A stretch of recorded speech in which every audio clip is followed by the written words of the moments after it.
Another relevant topic for the discussion of business taxation for entrepreneurs is understanding the business registration process. Okay? Bakit kailangan intindihin yung registration process? Kasi unang-una, there are a lot of establishment na nakikita ko, pero pagka na-tax map o binisita mo, wala palang registration. Okay? So in fact, minsan, hindi naman talaga sinasadya. It's just, hindi nila alam na ganun pala yung kailangan. So meron din naman na alam nila, pero deliberate, ayaw lang talaga nila. Okay? So in short, if you wanted to become a successful entrepreneur, you have to abide by the law. And you have to understand what is the process for the registration of your business. So, the first part is to know ano ba yung mga forms of business organization. So, I think this is already discussed with during the SAFE, in the SAFE module, no? But just to recap, okay, there are 3 forms of business organization, and that is the single proprietorship, or with single owner, okay, the partnership with 2 or more partners, and the corporation with 5 or more incorporators. Okay, so this is the business registration flowchart. So first, let's discuss the registration flowchart for single proprietorship. So it will all start with the registration with the Department of Trade and Industry. So this is actually the regulatory agency that administers single proprietor business. Okay. The next one is the local government. So yung munisipyo or yung city hall where your business is located. And then third, kung may local government, syempre meron diyang national government. So yung national government represents the BIR, is represented by the BIR rather. Okay.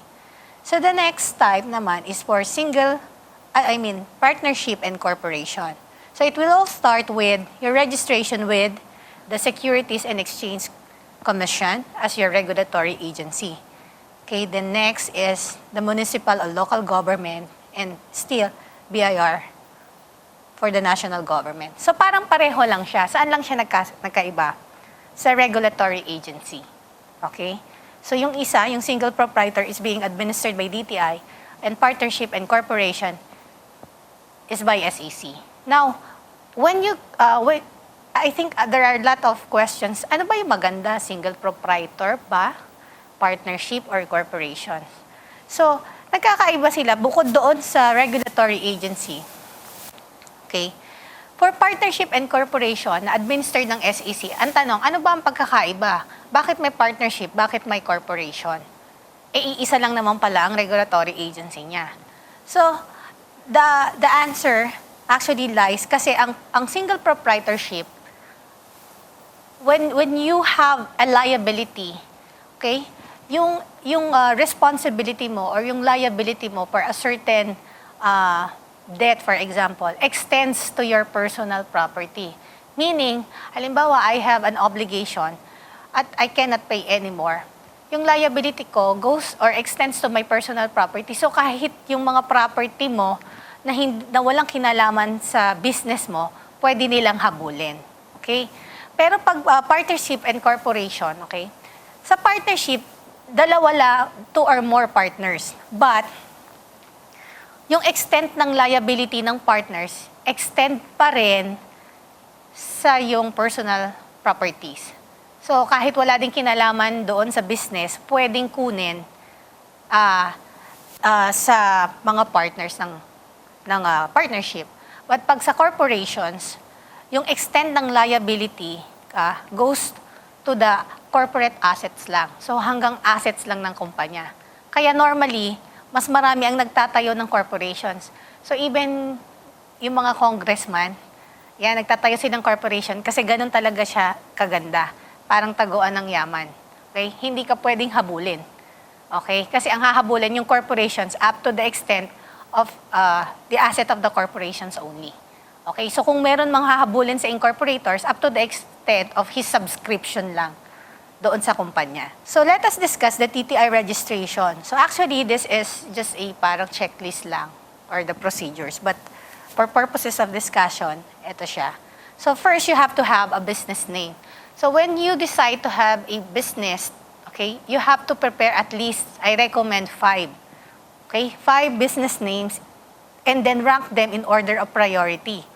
Why? Kasi sa dami ng businesses ngayon, may tendency na magkaroon ng similarity. So kapag may mga similarity, nire-reject yan, okay, ng system. So you have to at least prepare for 5, okay, 5, and rank them in order of priority. Okay, so you have to fill up application form, okay?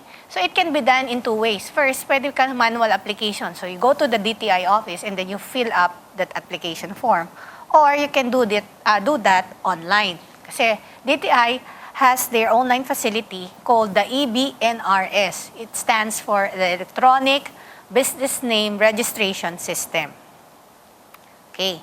So but the payment of the necessary fees is just done via over the counter. So kung nag-online ka naman, nag-online application ka, meron yung nare-release na TRN, transaction number, registration number. So yun yung dadalhin mo ngayon sa office ng DTI to pay your application fee. Okay, so you cannot get rid of going to the DTI office pa rin. Okay, and saan DTI office? Actually, you have to know yung DTI office na may under jurisdiction doon sa place ng business mo. Okay, so kung dito sa Laguna, the DTI office here is somewhere in I think Real sa Calamba.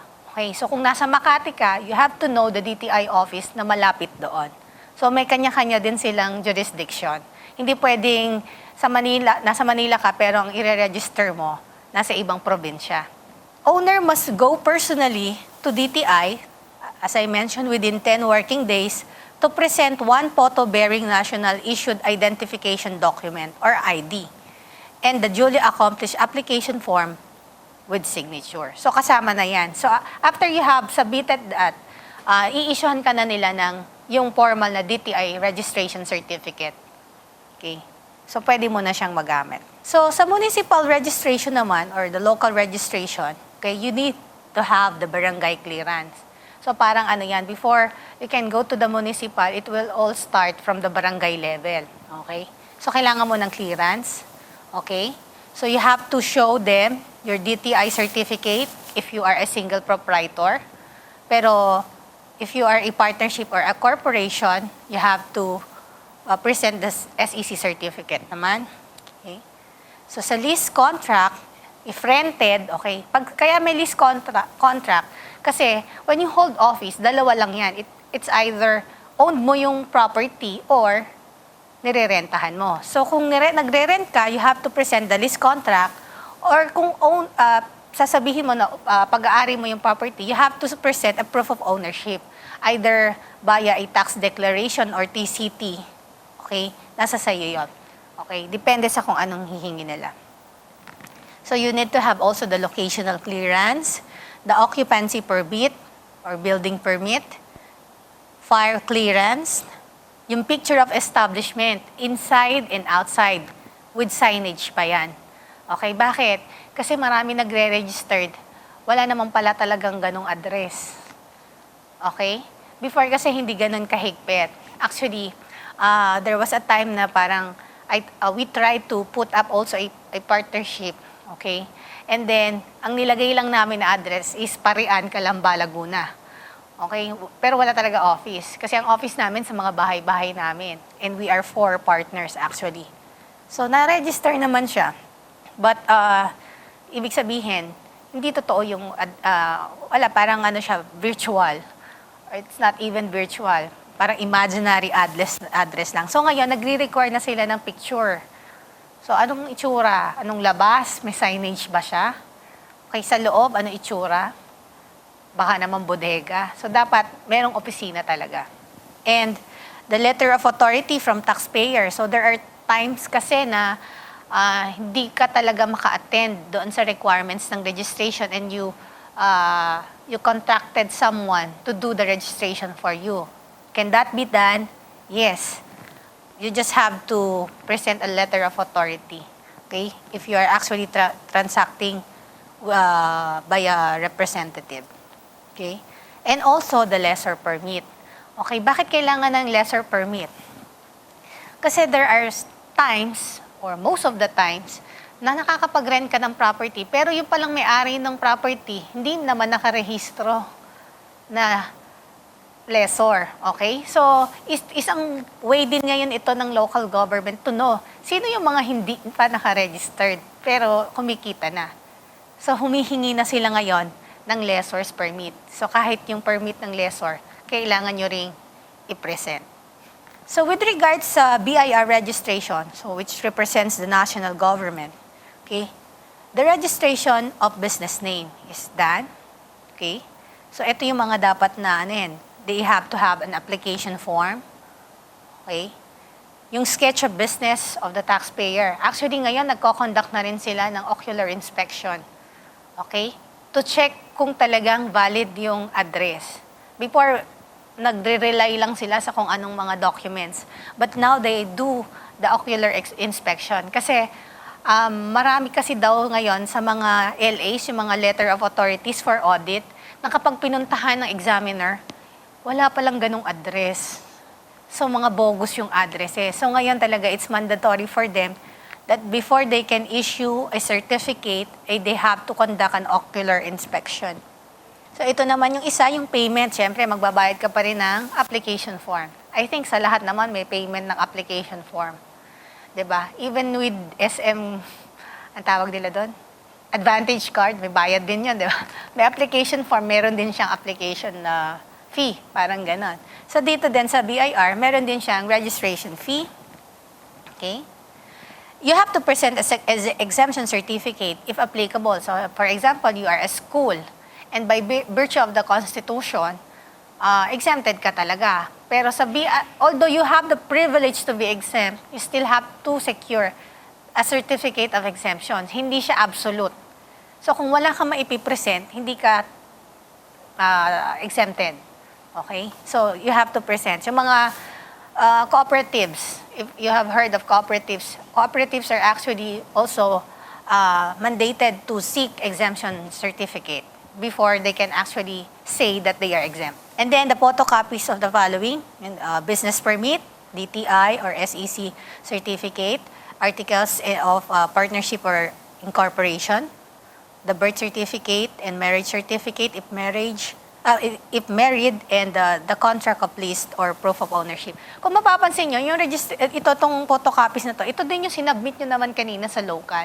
So parang it's just another set for the BIR. Ang nadagdag lang dyan, yung business permit na kinuha mo sa kanila. So meaning to say, ang registration process ay sequential siya. Hindi siya pwedeng gawin ng in no particular order. So dapat sunod-sunod. So magsisimula ka talaga sa regulatory agency, then sa local before BIR. Why? I think before, allowed yon. Pero minsan, nagkakaroon ng mismatching with regards sa name, sa address, sa TIN ng mga businesses. Minsan, I was able to handle a case. Iba yung pangalan nila sa BIR, pero iba pala yung sa SEC. Pero the same company. Yun pala, noon kasi uso yung parang pag may kakilala ka sa ganito, pwede mong unahin without all these documentations. Pero nangyari, naayos siya sa BIR, pero pagdating sa SEC, hindi pala. So pagdating sa SEC, ayaw tanggapin yung report. Why? Iba kasing company ang nakalagay doon. Pero pareho sila ng TIN numbers. So, ngayon, ang ginawa nila, it has to be sequential. Dapat sunod-sunod. Hindi pwedeng, parang pass muna sa isa. Okay? So, pagdating naman sa mga birth certificate, bakit kailangan yan? Marriage certificate. This is for single proprietors. For, para lang malaman ano yung mga tax exemption mo. Whether ikaw ba ay single, married, okay, or with dependent. So if you are with dependent, they have to ask also for the birth certificate of your kids for you to claim additional exemption. So the other one is the registration of the book of accounts. Okay. So you have to register the books within 10 working days from date of business registration. So ito po yung mga journals and ledgers na nabibili sa mga bookstores na you have to have them received by BIR before you can actually record your books. Okay, so ano-ano ba yung mga book of accounts na tinutukoy dito? Actually, ito I don't get kung bakit magkaiba pa. Pero usually sa accounting, pareho lang naman yan. So sa SAFE, pinag-aaralan naman natin itong mga books na ito. But siguro to make it simpler, kasi pag non-VAT ka, usually ang conception mas maliit ka. So siguro mas minimize na lang ng BIR yung requirements, kaya 4 lang siya.